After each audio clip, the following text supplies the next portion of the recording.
Hello everybody, I am here today to show you a new patch that I've made for Super Metroid.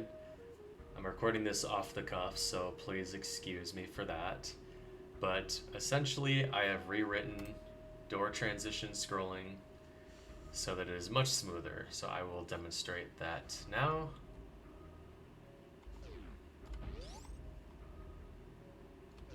So essentially, as you can see, instead of just going from stopped to full speed, scrolling across the screen and then stopping again, there's some nice acceleration there. So it starts at essentially speed 0, accelerates and then decelerates and then stops. So that gives you a much more satisfying animation. And the other thing it does is this is a big one too. This was probably one of the most difficult things to do, is if the screen is not aligned, instead of scrolling down then to the side, it does everything all in one smooth motion. So I'll demonstrate that now. So as you can see, it's moving down and to the right at the same time. And there's a few configuration options for this, but the way I have it right now is that it's essentially going to complete its alignment. In this case, it's a vertical alignment halfway through the door transition. So when the door's in the middle of the screen, it's also going to be centered vertically. Before that, it's still moving towards the middle. After that, it's just moving horizontally, if that makes sense. Feel free to slow down the video at that point if you would like to review that in more detail. I can also demonstrate vertical doors. Apologies, I have to rifle through my save states. I guess this is the best example that I have. That works as you would expect as well. Very smooth. And the same alignment rules apply. I thought I had a better... Oh, here's a better save state. Okay. So if I get this out of alignment, it's going to use the same rules I described earlier to align the door. So, very proud of this. That's basically it. But I would like to show you a few details and a few options that you have with this patch. So the assembly file might change slightly before you see it, but the concepts remain the same. So if you open the ASM file, scroll down a little bit, there is some configuration options here. So you can configure, it does use some free space, and I will show you that in a minute. But below, and you can choose where the free space is, but below that there's a few specific options. So the screen fade delay is how fast the screen fades out. So in vanilla, this is C. So this is the screen fading to black when you begin a door transition, and the screen fading back from black when the door transition's over. So if I turn this up, let's just turn it up really high and try one of these. What is my favorite door transition? Let's just do this one. So you can see it's really slow, which is actually pretty cool looking in my opinion, but not very practical. But you can customize that. I think the main thing you would want to do with it is make it faster, which is what I have done. Just for reference, this is what vanilla looks like. And I like to put it at this value, which is probably what I will ship the patch with. So it's a bit faster. The transition itself is obviously faster. If you want to make the transition take the same amount of time as vanilla, it would look like this. So you can note the amount of time the door takes to scroll across the screen. In this case is 40 hex frames, which is 64 frames in decimal.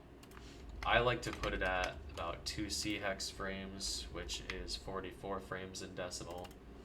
So I'll show you that.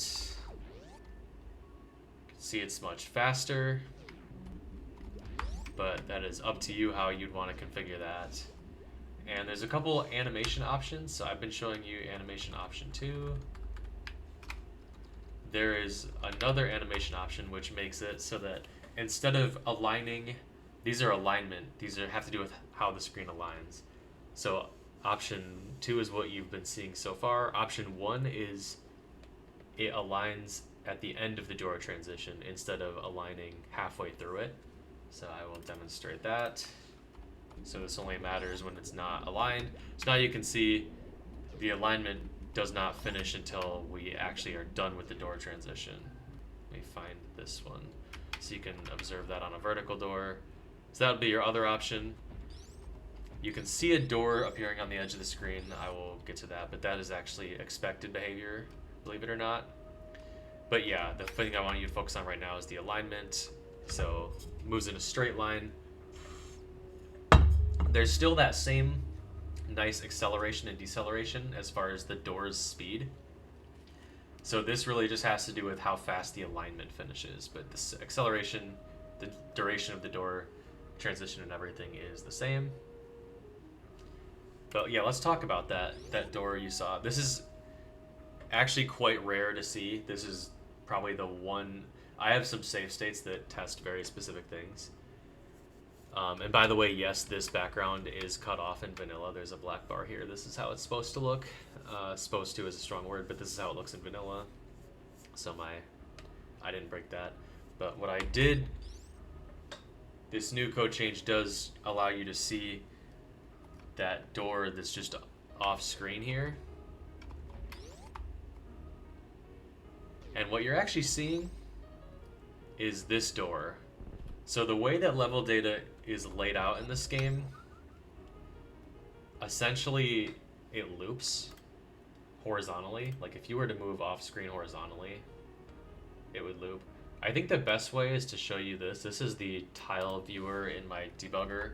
So as you can see, as far as how the tiles load into the Super Nintendo's background, which is what you're seeing here, they're actually right next to each other. So if we watch this, you probably won't be able to see much, but when that loads in, you're actually just seeing the door over there.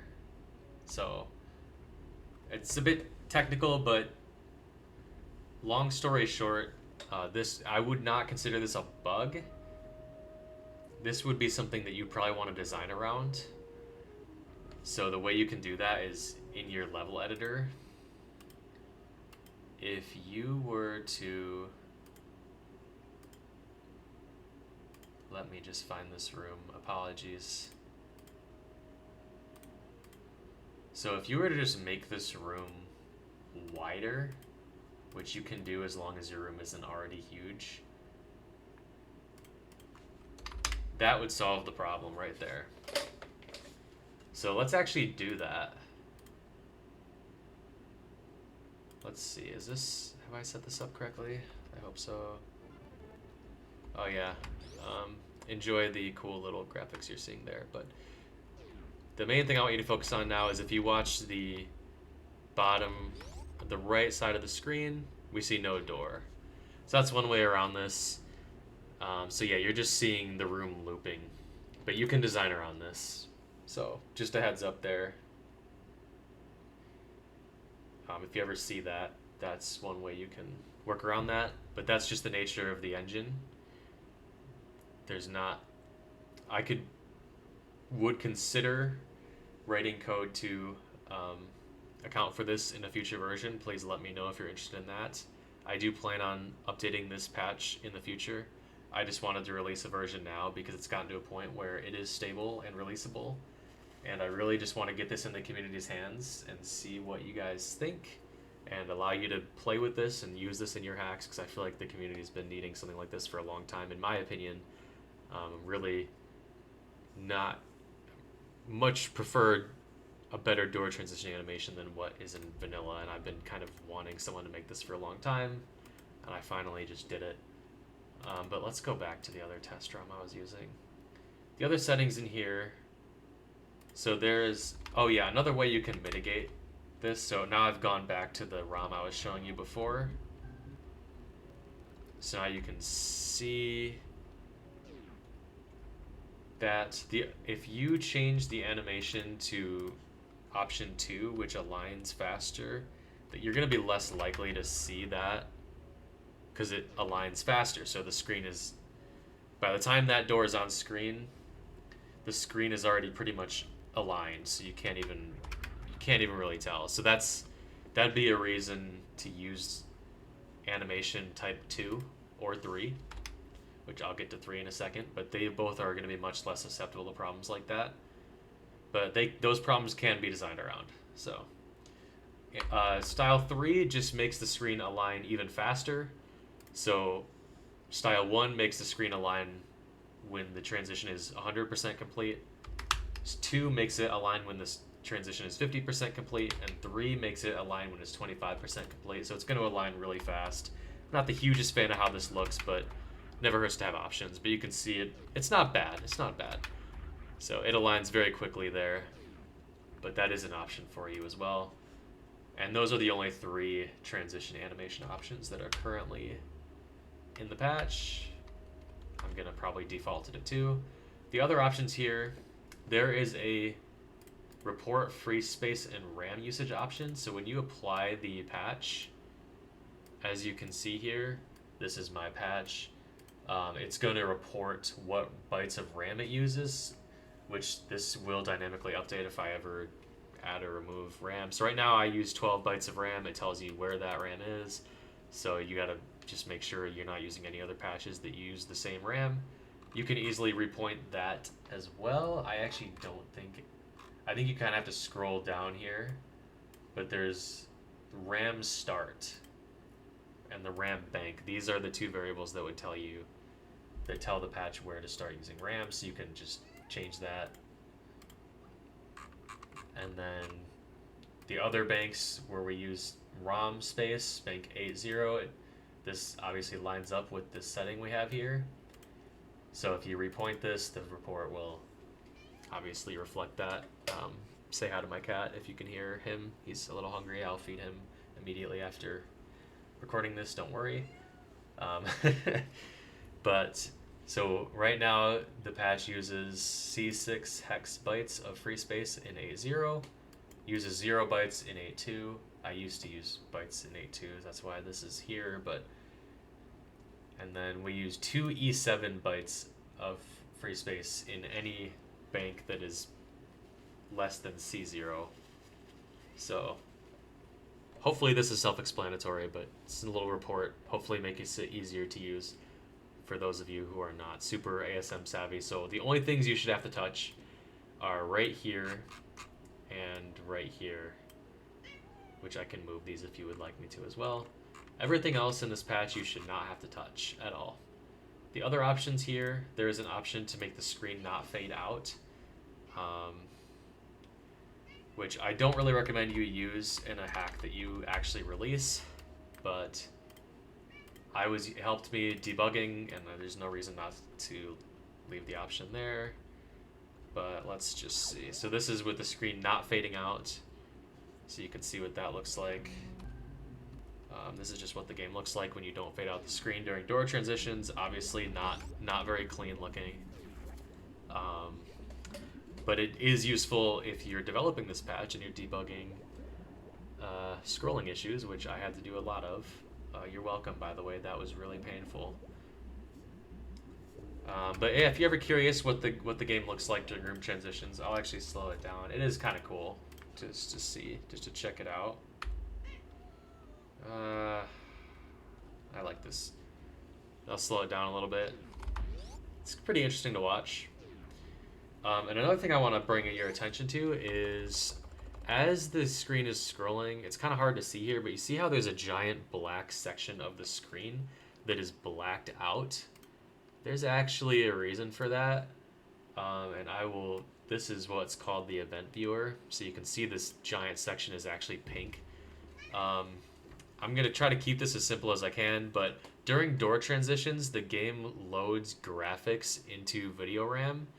And it has to turn off the graphics display while it's doing that, which means that part of the screen gets blacked out. So the vanilla game hides this by obviously fading the screen to black. And This makes sense. Sounds simple, right? But if you have the door, if this door tube is not in the middle of the screen during the door transition, you kind of have to take care as far as where to place this black flash. So I had to write a bunch of code to position this correctly because, well, I can probably show you. So maybe I'll even slow the door down even more. I don't think that's really going to help us, actually.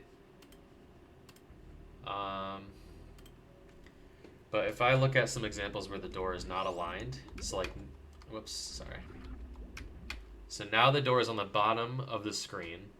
So if that black flash was on the bottom of the screen, we'd have a problem because normally the player can see this door tube. So I've positioned it so that the flash is on the top of the screen. Actually, for this demonstration, I'm going to make the screen fade out. That would kind of make it a little more intuitive, I think. So let's just watch that again at full speed. So the flashing is happening at the top of the screen. It's that I would look at the event viewer, the purple flashing. But what if the door is at the top of the screen? So that can happen. So here it's at the bottom, so the flashing is happening at the top. But if we...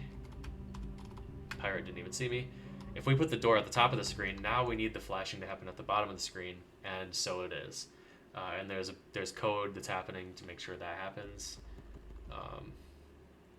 So just to show you that that's a thing, luckily it's essentially unnoticeable with this patch. I've not really seen any places where you can tell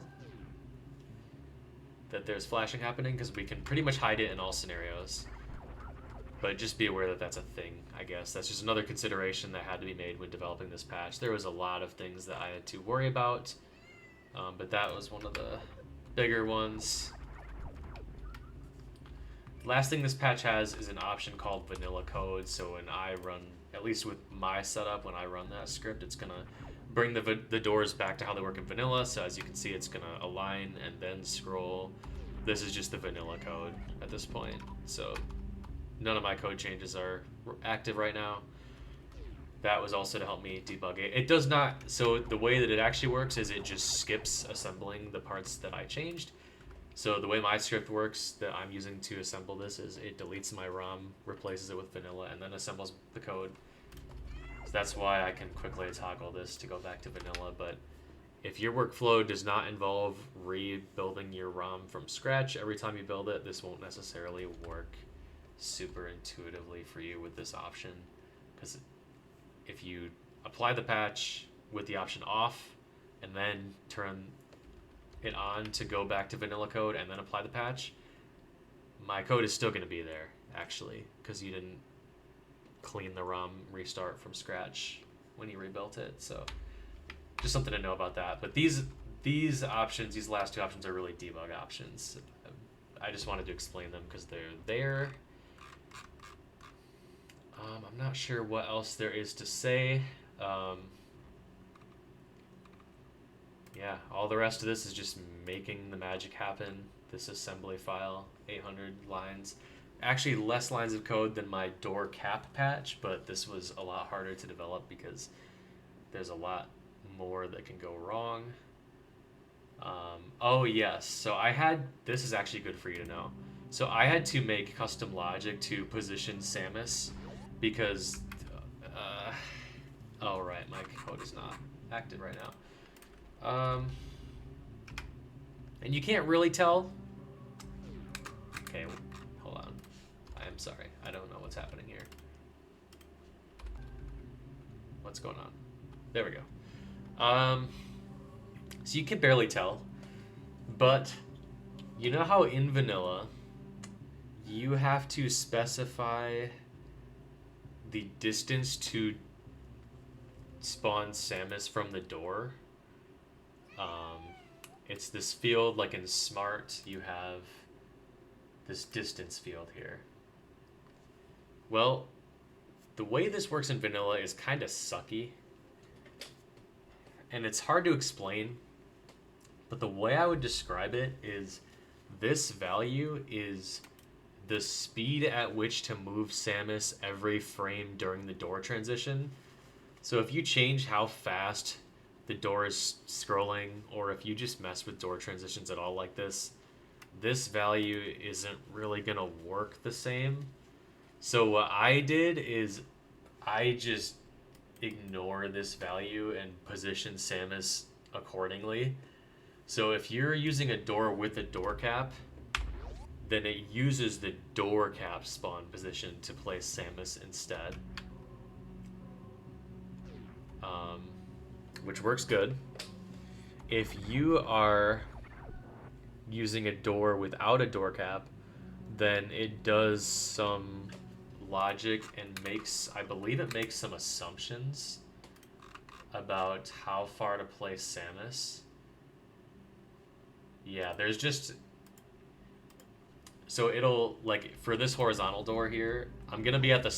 If there was no door cap, because there is a door cap, it's just going to use that position. But if there was no door cap on the other side of this door, it's going to keep me at the same Y level, and it's just going to... It would have just placed me at a hard-coded X position that is a certain amount of pixels away from the door, basically. So just keep that in mind, that this patch ignores this value.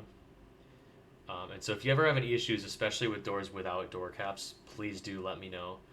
And I do want to bring attention to one known issue that I had. I beat the entire game using this patch, and I had only a single issue that I believe was caused by my patch, which was that after defeating Mother Brain, I jumped into the door that spawns on her left side, and there's no door cap on that door, so it was using my new logic to position Samus, and it did put me slightly into a wall.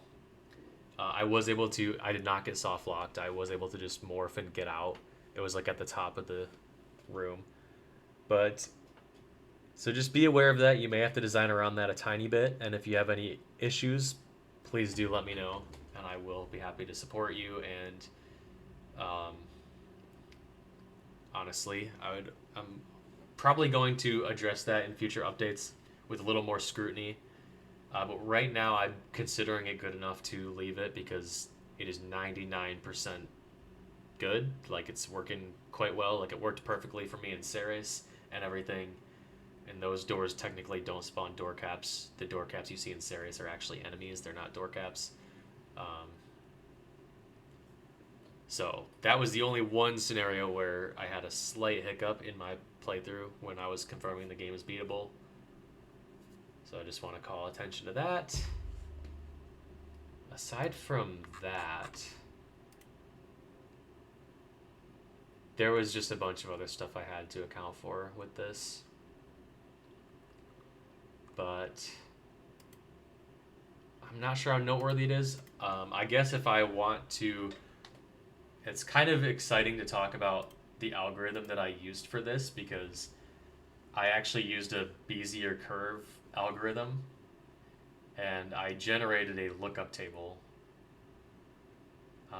to accomplish this. That way the assembler can do the math, and I didn't have to do it using Super Nintendo ASM.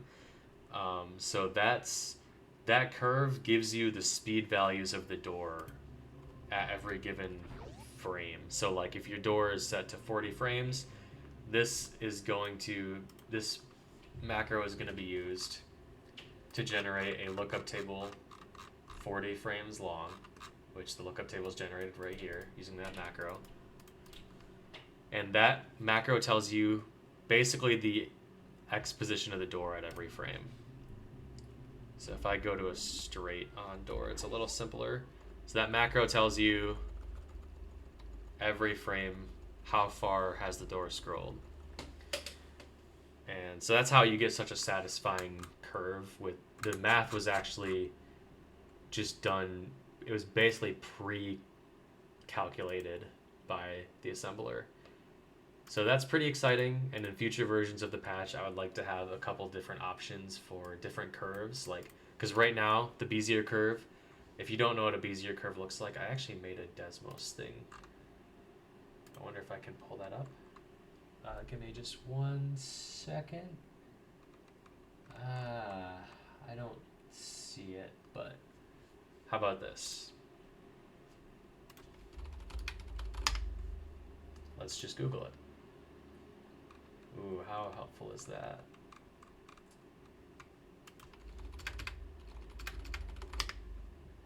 Okay. This is a good example. Sorry, I'm really just doing this on the fly here. Okay. Sorry for the blurry image. But let's just say it's basically using a cubic ease in, ease out curve. But in future revisions, I would like to give some more options, like just an ease out or an ease in, and be able to customize these curves to be either tighter or looser, if that makes sense. Basically, just having this is a perfect image to use because it shows all of the kind of options that I would like to provide, if possible, in the future. But for right now, I'm just going to release it with the one algorithm. So just know that that's coming. It's kind of exciting, potentially. Potentially might be painful for me to do that, but yeah, that would be, and I did have a kind of a roadmap here. I don't know if I should really be sharing this, but sure, why not? So everything in the 1.0 release is pretty much done.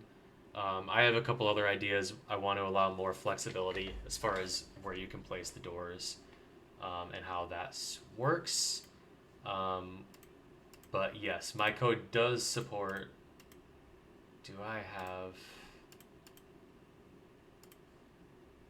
So I was doing some testing here, and part of why I had to, I'm gonna kind of jump all over the place. I apologize, but back to the whole flickering issue. I did test like if you have the door at like the top or bottom of the screen, you can still not see any flickering. That took a lot of work.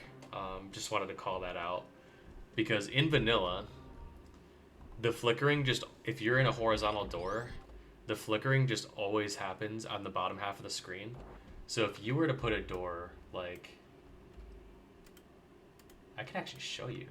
Why don't I just show you? Let's do this real quick. Sorry, we're doing this on the fly right now. So if I have a door down here, notice how there's no flickering. But if I turn on the vanilla code, let's do that. Now watch how this door flickers. Did you see it? I can make it easier to see by pulling up that event viewer again. And we can just do a little frame advance here. Apologize for my keyboard sounds. Right there. So vanilla just hard codes this flickering to happen basically right below the door would normally be, and it just, the vanilla developers placed their doors at the center of every screen so that this was never noticeable. But now you have more flexibility where you can place your door, if you don't want it at the center of the scroll, you can place it higher up or lower down, and the code will account for that for you. So that was a big one. But yes, I do want to give in the future potentially even more different functionality. I was focusing on vanilla parity with this, but it'd be cool if you could place the door even closer to the edge of the screen.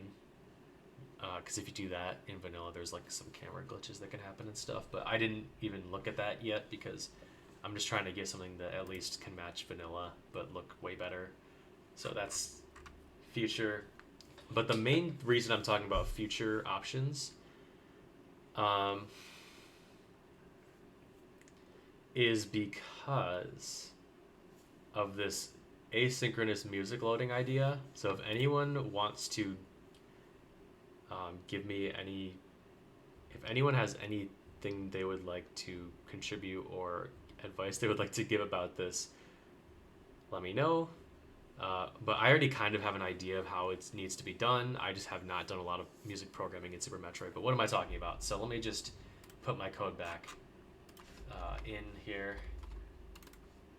And we can just go through, let's say, where do we have it? So we have a music transition in this room. So if I slow the emulator down, So I'd like you to just notice the sequence of events that's about to happen here. So what's going to happen is the screen is going to fade out. The music's going to keep playing. The door is going to scroll. The music's going to keep playing. When the door is done scrolling, the game's going to pause. While it's paused, it's going to load new music. And if you don't know, loading new music in Super Metroid, for the most part, takes a long time. It takes like almost an entire second, which is a long time in terms of a computer. And so the game's just going to hang there. And then when it's done, then the screen's going to fade back in, and then you're going to be able to play. So I'm going to demonstrate that right now. So there was that hang there. That doesn't happen if there's no music that needs to load. The game just instantly fades out. But there is something we can do. So the reason the game hangs is because the Super Nintendo's main processor is communicating with the audio processor, which is a separate chip, and that communication takes a lot of time. But there is some extra CPU time during the door scrolling itself that can be spent starting to send some of that data over to the audio processing unit. But that is not super easy to code, because to keep it simple, the vanilla game is really designed around all of that transfer happening at once. So the CPU does not get interrupted. I mean, let's just oversimplify it a little bit. You're basically just in this loop the whole time until the music transfer is done. I know some of you know what NMI is. Let's just ignore that for now. But the challenge is writing your code in a way where the CPU can start transferring some music data while it's waiting, while there's extra time during a frame. And then when the frame's done and we need to process the next frame, we stop, we process the next frame, and then we go back, if we have extra time, to continuing to transfer music data. So you can do that during the door scrolling. Like during this time, you can be starting to send some of that music data over, so that potentially we might be, let's say, halfway done, or maybe even closer by the time that the door scrolling is done and we're ready to fade in. We could cut that delay time down. So that's the biggest and most exciting feature that I'm looking forward to. And it has been done. Like, I have Nobody Nada in the credits here. I didn't actually use any of his code yet. So I'm sorry, I'm still shouting him out here. I might take him out of the credits until I actually use his code or reference his code, because I think that makes the most sense. Sorry if I'm using the wrong pronouns, by the way, but it's not intentional. If I am, I have no idea. But the point is, this person did this with the Super Metroid practice hack. When the game is booting up, they essentially transferred data to the audio processor in the same way, just with extra time at the end of the frame. And then when the next frame starts, we go back to processing that frame, and then with our extra time, we go back to sending data to the audio processor. So this has been done, and I have done some studying of that code, but I had trouble. I'm still going to get back to it, and I'm sure if not me, someone will do it. Yeah, if anyone wants to do this, let me know. But otherwise, I'll give it a shot when I get back to this. And I'll see if I can do that. That might speed up this door transition even more, because the idea of this patch is just to make the ultimate door transitions, and this would be a bit of an improvement. So sorry for the long tangent there. Maybe I'll have to add some chapters to the video, that way you can skip around if you aren't interested in a long tangent about music loading. But that's something that I would like to do in the future. The other cause of slowdown in door transitions is decompressing level data for the next room. So what is the best example I have of this? I'm sorry, but I might not have amazing examples offhand.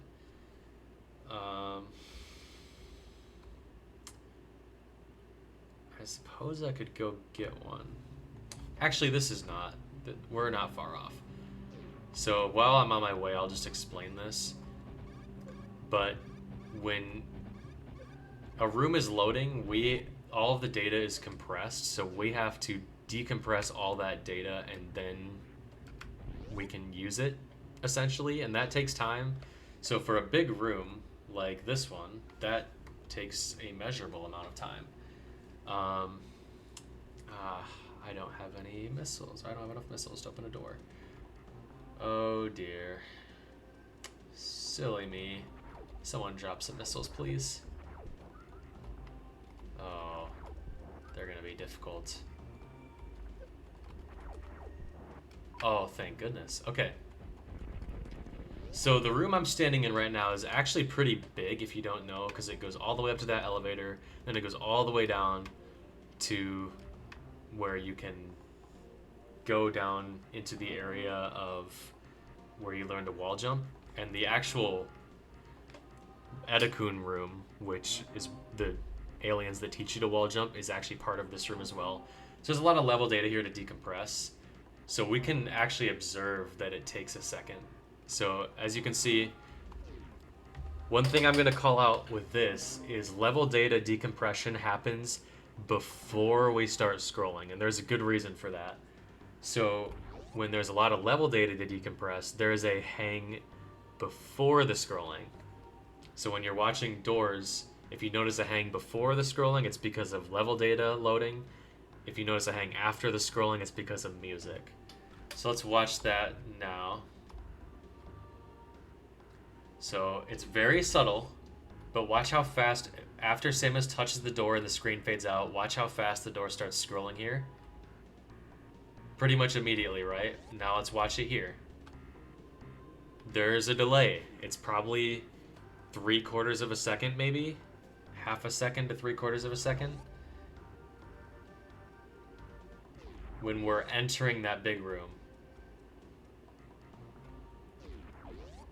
So the delay would normally be right here, but for this door transition, it's basically non-existent. But for this door transition, it's noticeable.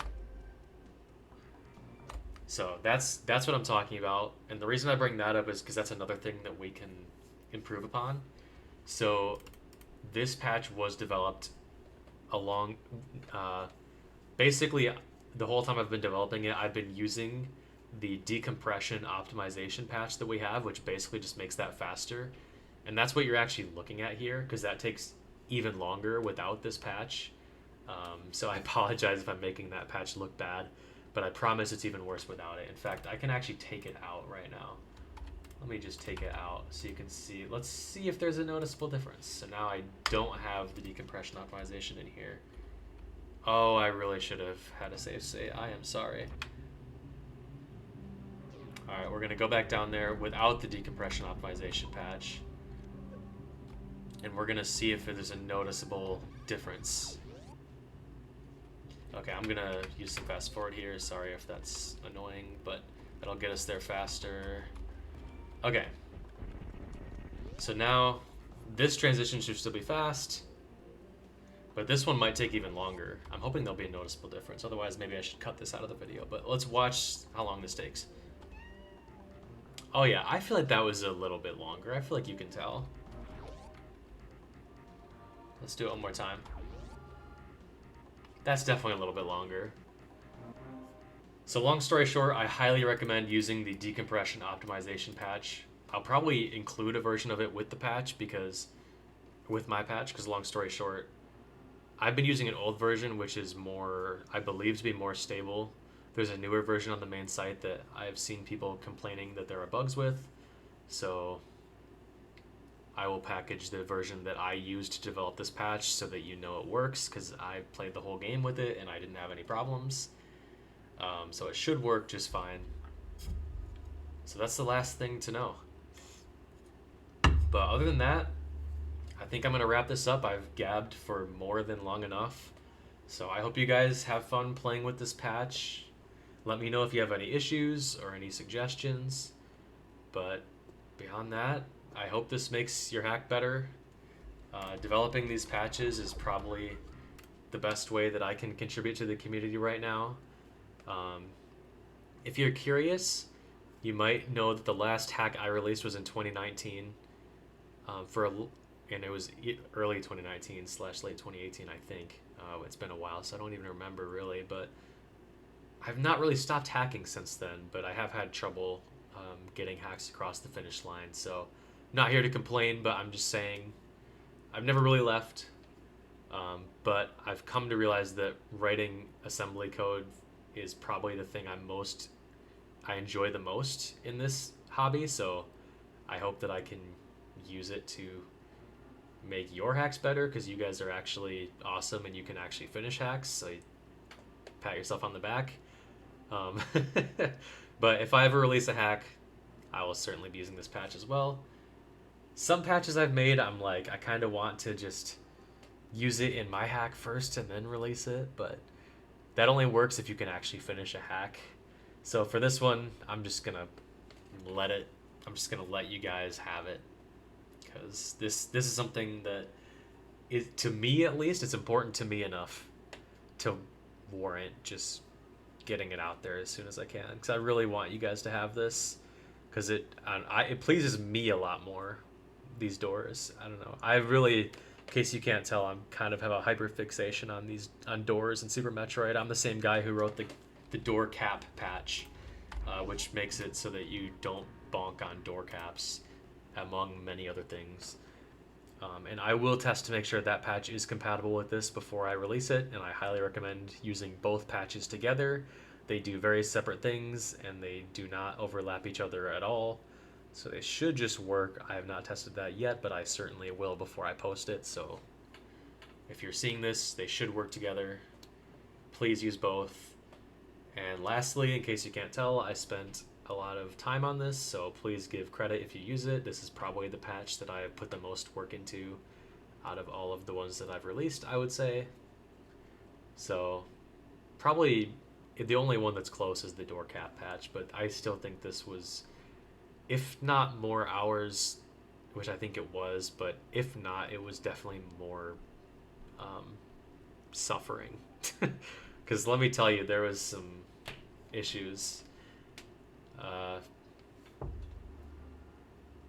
with developing this. Hell, I could actually probably show you some of the stuff I had to deal with.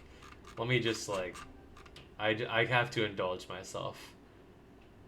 Just one moment here, because this is an example. This code I'm commenting out, this is like vanilla Super Metroid code that had a bug in it that I didn't realize until I started working on this. But yeah, that was a lot of fun. And let's just say if the screen is scrolling horizontally while the Y position is negative, it just doesn't handle it at all. The code I'm talking about is the Super Metroid scrolling code. It just doesn't handle this. It took me a while to figure that out. There's some scrolling routines that I had to step through that are just a little bit painful. So I don't know, just one of the many types of issues that I had to contend with here. Some of the bugs were not even mine, but I had to fix them because I was doing new things with the engine that is not done anywhere else in the game. So I had to patch this routine to handle it. So that was fun, but these are not easy to debug. But anyways, I have talked enough, so please just enjoy the patch. Let me know what you think in the comments. I'd love to chat with you guys. If you have any questions or if you want anything else, if you want to know anything else, or if any other videos would be interesting, let me know. I'm just here to chat. So that being said, I hope you all have a good night or day, whatever time of day it is for you.